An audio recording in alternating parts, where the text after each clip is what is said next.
শ্রীমান মহাপ্রভুর বিদ্যানগরে বিদ্যা বাচস্পতির গৃহে শুভ আগমন।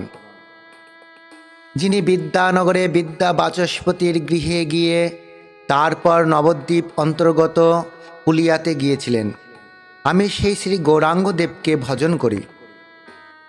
মাধুর্যঘন বিগ্রহ কনক উজ্জ্বল শ্রীকৃষ্ণ চৈতন্য মহাপ্রভু বৃন্দাবন যাবার পথে বিদ্যানগরে সার্বভৌমের ভ্রাতা বিদ্যা বাচস্পতির গৃহে শুভ আগমন করেছিলেন। এই বিদ্যানগর বর্তমান নবদ্বীপ ধাম স্টেশনের 1 মাইল দক্ষিণ পশ্চিম কোণে অবস্থিত। শ্রীমান মহাপ্রভু শ্রী গৌরাঙ্গচন্দ্রের উদয়ে বিদ্যা বাচস্পতির ভবনে মধুর হতেও সুমধুর হয়ে উঠল। শ্রীমান মহাপ্রভুর সন্ন্যাসীর বেশ, নবীন বয়স, গলিত কাঞ্চন সদৃশ্য অঙ্গের কান্তি, অদ্ভুত প্রকাণ্ড শরীর, অঙ্গবিনাশের চাতুরী এমনকি সুন্দরভাবে প্রকাশ পেয়েছে।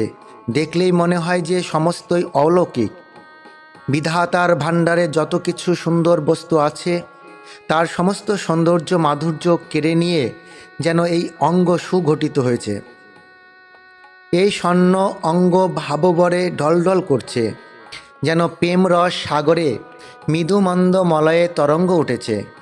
মুখে মৃদু মধুর শ্রী হরিনাম আর নবকুবেলয়ের নীলপদ্ম সৌন্দর্যহারী নয়ন দুটিতে বিন্দু বিন্দু অশ্রু ঝরছে। দেখে মনে হয় যেন সমস্ত জগতের তাপহারী অমৃতবিন্দু।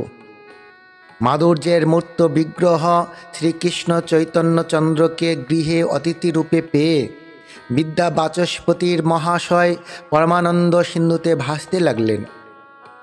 তিনি ওই সন্ন্যাসীর শিরোমণি শ্রীকৃষ্ণচন্দ্রের সুকোমল পদ্মবিনিন্দিত পদতলে দণ্ডবৎ প্রণতি নিবেদন করলেন। মহাপ্রভু শ্রীকৃষ্ণ চৈতন্যদেব বিদ্যা বাচস্পতি মহাশয়কে বললেন, আমি বৃন্দাবন গমনের পথে তোমার এখানে এসেছি। আমার মনের অভিলাষ এই, নিবৃতে আমার একখানি দিব্য স্থান, যেন কতদিন মহি কর গঙ্গা স্নান। শ্রীমান মহাপ্রভু বললেন, আমি কিছুদিন গঙ্গা স্নান করব।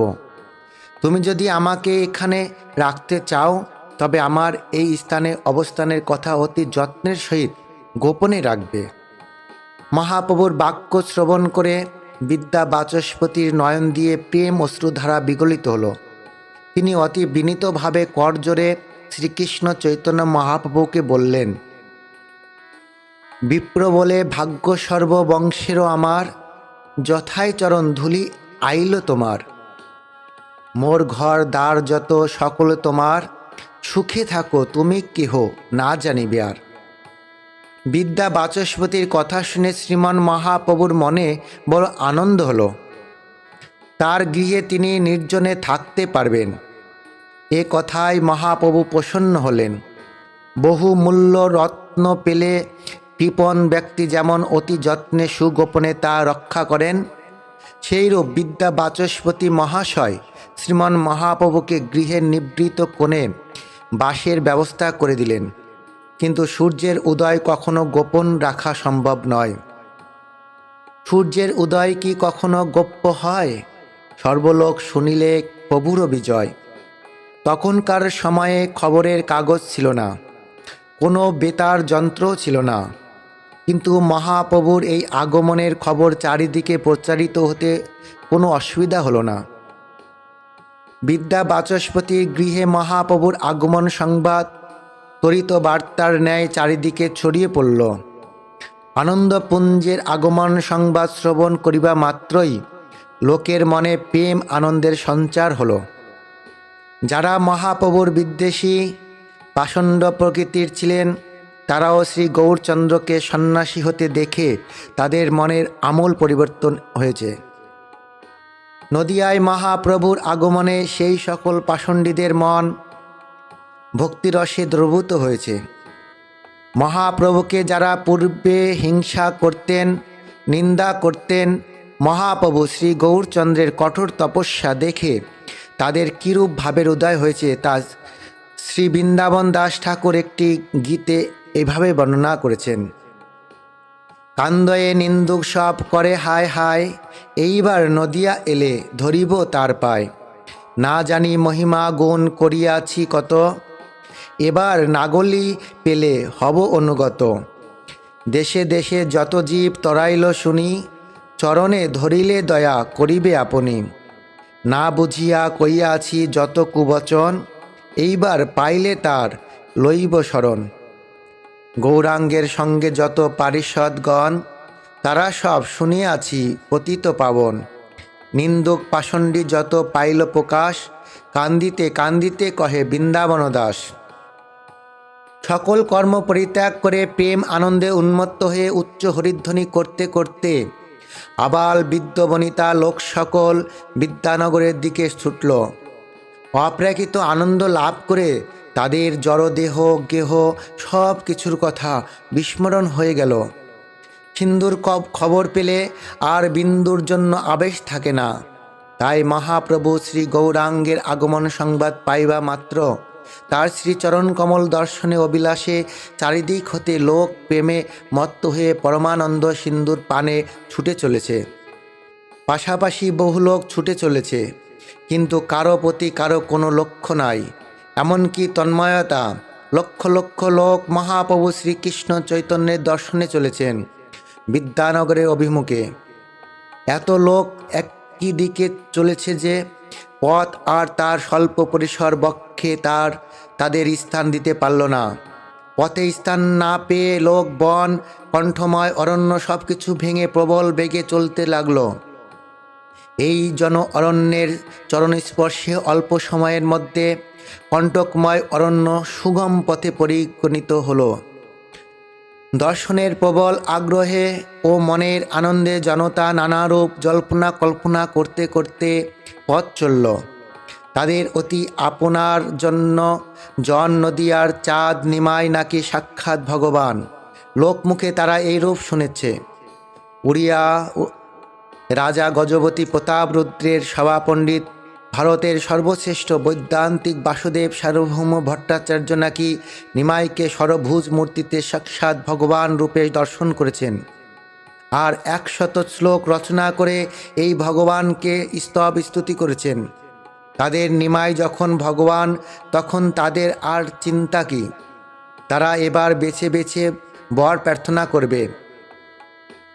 শ্রী গৌরচন্দ্রকে নবদ্বীপবাসীগণ তাদের নিজজন সচীমাতার পুত্র বলেই জানে। এই জ্ঞানটি নবদ্বীপবাসীর স্বভাব সিদ্ধ। গৌরাঙ্গের প্রতি তাদের অপুরন্ত প্রীতির পথে আগন্তুক ঈশ্বর জ্ঞান কোনো বাধার সৃষ্টি করতে পারে নাই। অল্প সময়ের মধ্যে সহস্র সহস্র লোক একসঙ্গে খেয়াঘাটে গিয়ে ভিড় করল। পার হবার প্রবল আগ্রহে ভাব ধারণ শক্তির বহুগুণ লোক একসঙ্গে গিয়ে এক নৌকায় আরোহণ করলে নৌকা মাঝ নদীতে গিয়ে ডুবে গেল।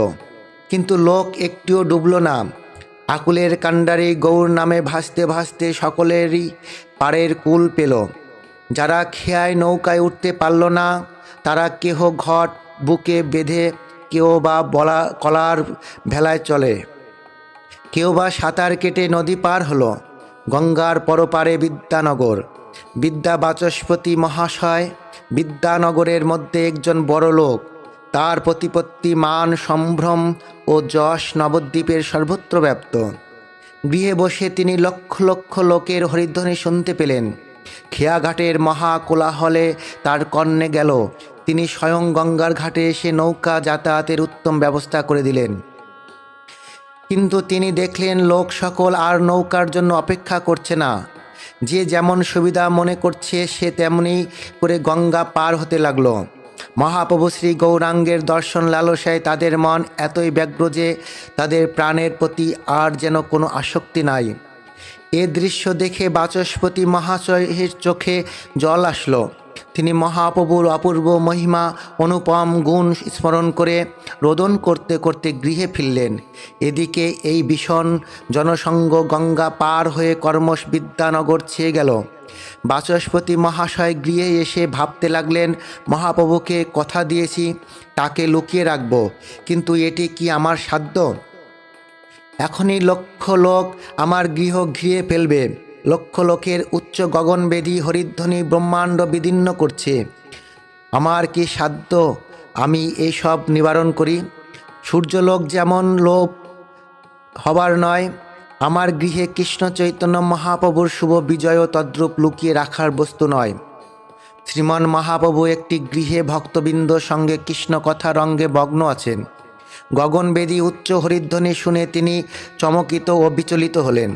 সর্বজ্ঞ মহাপ্রভু বুঝলেন নবদ্বীপের লোক তার দর্শন লালসায় বিদ্যানগরে উপস্থিত হয়েছে। বিদ্যা বাচস্পতি মহাশয় বহিঃবাটিতে বসে আছেন। এমন সময় বহু লোক তার গৃহদ্বারে এসে দাঁড়ালো। তারা বাচস্পতি মহাশয়কে দেখেই তার চরণ ধরে বলতে লাগলো। এই সকল লোকের অকপট দৈন্য আরতি দেখে বাচস্পতি মহাশয় প্রেমাবেগে রোদন করে আকুল হলেন। আগত জনতার সঙ্গে পরম সমাদরে মহাপ্রভু সম্বন্ধে বাচস্পতি মহাশয় বহু কথাবার্তা বললেন। ক্রমে লোকের সংঘট্ট অধিক হতে লাগল, আর উচ্চতম হরিধ্বনিতে গগনমণ্ডল পরিপূরিত হল। হরিধ্বনি শুনে পরম করুণ ভক্তবৎসল শ্রীমন মহাপ্রভুর আর গৃহের মধ্যে লুকিয়ে থাকতে পারলেন না। তিনি পরম আনন্দে বাচস্পতি মহাশয়ের গৃহের সম্মুখে পথিমধ্যে এসে দাঁড়ালেন। শ্রীমান মহাপ্রভুর অনিন্দ সুন্দর সন্ন্যাসরূপ মহা ঐশ্বর্যময়। তার সন্ন্যাসরূপের অপূর্ব সৌন্দর্য ও মাধুর্য দর্শন করে তথায় উপস্থিত লোক সকল ভূমি বিলুণ্ঠিত হয়ে দণ্ডবাদ প্রণাম করলেন। শ্রীকৃষ্ণ চৈতন্য মহাপ্রভুর তখনকার সন্ন্যাসরূপের কথা এভাবে বর্ণনা করা হয়েছে। পতিত পাবন কৃপা সিন্ধু শ্রীমান মহাপ্রভু তার আজানুলম্বিত দুটি বাহু ঊর্ধ্বে উত্তোলন করে উচ্চ কণ্ঠে হরিধ্বনি করে উপস্থিত সকল লোককে শুভ আশীর্বাদ করলেন। এই শুভ আশীর্বাদ শুনে সকল লোক প্রেম আনন্দে হরিধ্বনি করতে লাগলেন। যুক্ত করে তারা শ্রীমান মহাপ্রভুকে স্তুতিবাদ করতে লাগলেন। এইভাবে সকলে মহাপ্রভুকে নতিস্তুতি করতে লাগল। নবদ্বীপ হতে অনবরত আগত লোকের সংঘট্ট হতে লাগল। নগরের চত্বরে প্রান্তরে বৃক্ষে গৃহের ওপর এভাবে বিদ্যানগর লোকে পরিপূর্ণ হল। মহাপ্রভুকে দর্শন করে কেউ আর গৃহে ফিরে যেতেছে না। বহু লোকের সংঘট্ট দেখে মহাপ্রভু বিদ্যা বাচস্পতির গৃহ গোপনে ত্যাগ করে কুলিয়া গ্রামে মাধবের বাড়িতে চলে আসেন।